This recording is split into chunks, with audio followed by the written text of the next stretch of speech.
public today. Only saw one other hunter on this side of the mountain. Haven't seen anything yet, but I'm probably going to be moving around a lot just because it's super windy. So, don't have, can't hear very well. Didn't end up, I saw a ton of does last night in the field, but they were way too far away, like 400 yards, something like that. I'm not sure what it'll take when it's almost dark.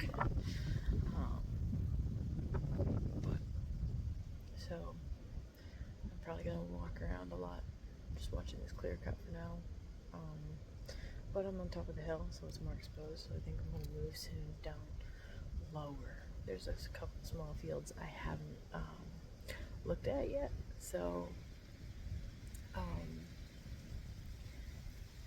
haven't ever scouted. So I'm gonna pop down there, way down the hill.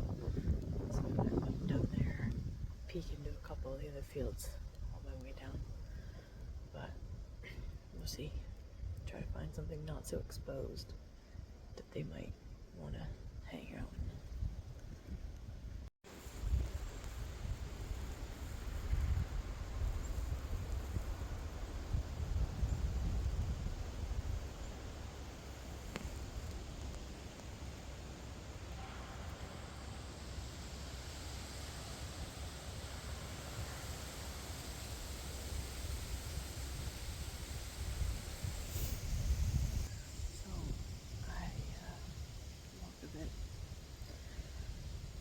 A bunch of lines out, which is really annoying, because who knew public land could become a tent village.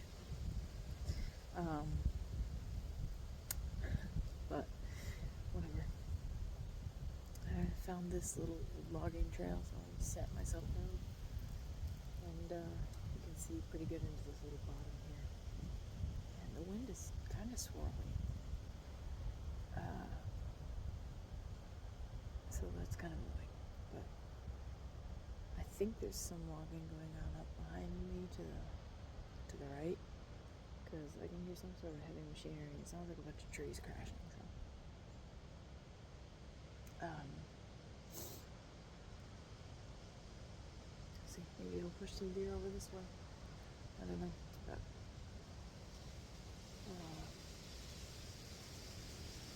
yeah, we'll see.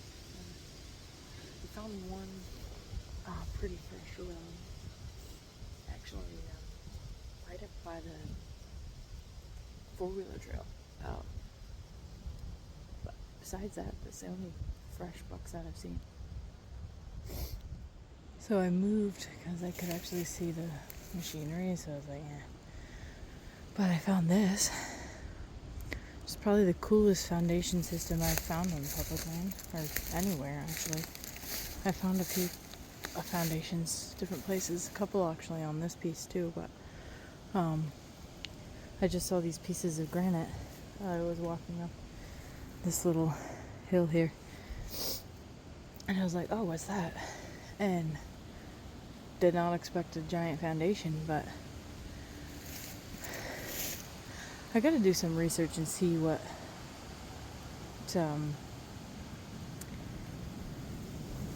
if it was like multiple farms or one big farm. I don't know, because there's rock walls everywhere, like everywhere. And this is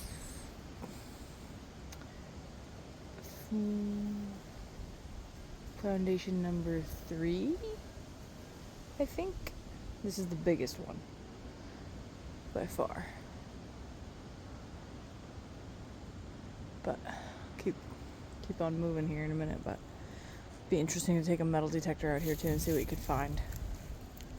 Because if you could find like coins or something, that would be pretty neat. Might give you kind of a time frame too. Anyway. So at this point, it was about 9:30 or 10. I decided to drive further back into this piece of public, down a different road, and passed a couple hunters coming out, and was exploring a couple small fields that were back there. and came across the most buck sign I had found pretty much anywhere up to this point of time during hunting season. There was like 9 or 10 scrapes scattered in an area, maybe 50 yards in circumference. So I came to realization that I had not brought my tree saddle system with me, so I decided to book it home, grab that, and come back for the afternoon, and that's what I did. So I found a tree between a couple of the fields, got myself set up in there, not very high. It was only about 10 feet up.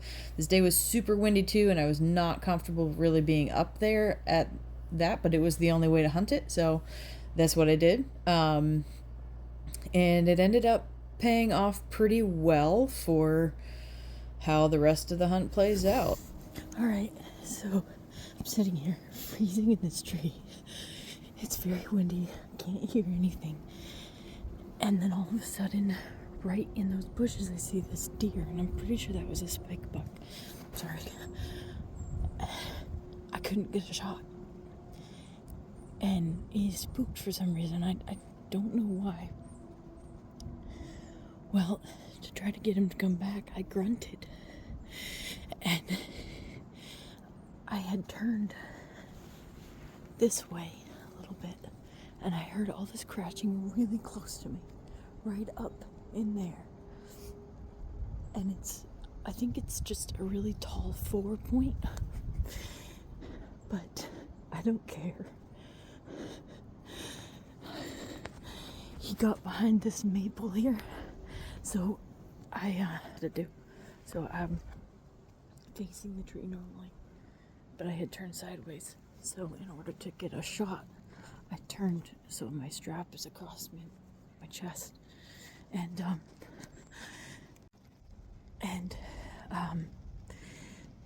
I did that. I still had to pull my gun up a little bit, and it got hung up on this branch slightly, and he stopped right in front of that little tree. And it was mostly frontal, slightly quartering to, and I just squeezed the trigger, and I'm pretty sure I heard him crash down in there. He was hit hard, I know that. I'm shaking so bad right now, partly because I'm cold, and partly because, oh man, we need the meat.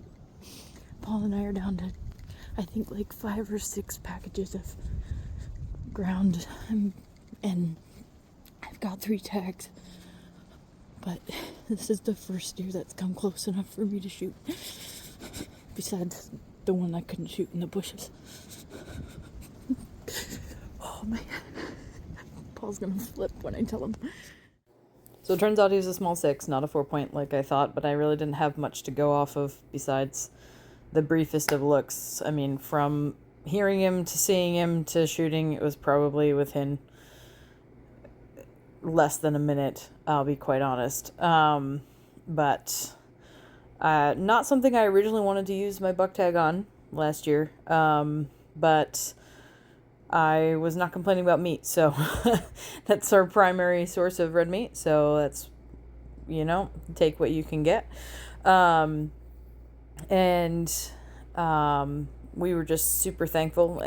The fella didn't run far, but he fell into, I like to term them swamp bushes. I don't actually know what their technical name is, but they're these awful thickets, and we had to search our tails off for the dude, and we certainly did. Almost to the point of feeling like I should just call a tracker in and find him, even though he really didn't run that far. But just the way the hit was, he didn't bleed a lot initially, and he fell very soon after being shot. So there wasn't much to follow, but we did end up finding him literally by the white of his tail, and got him gutted out and tagged and brought home, and we were super, super thankful, and a lot of hard work went in that day. I think I walked about 6 miles, so by the time it was all said and done, we ended up with a little over 50 pounds of meat in the freezer, which we are still eating off of. Getting a little low, so we're ready for season to start again. See you next time.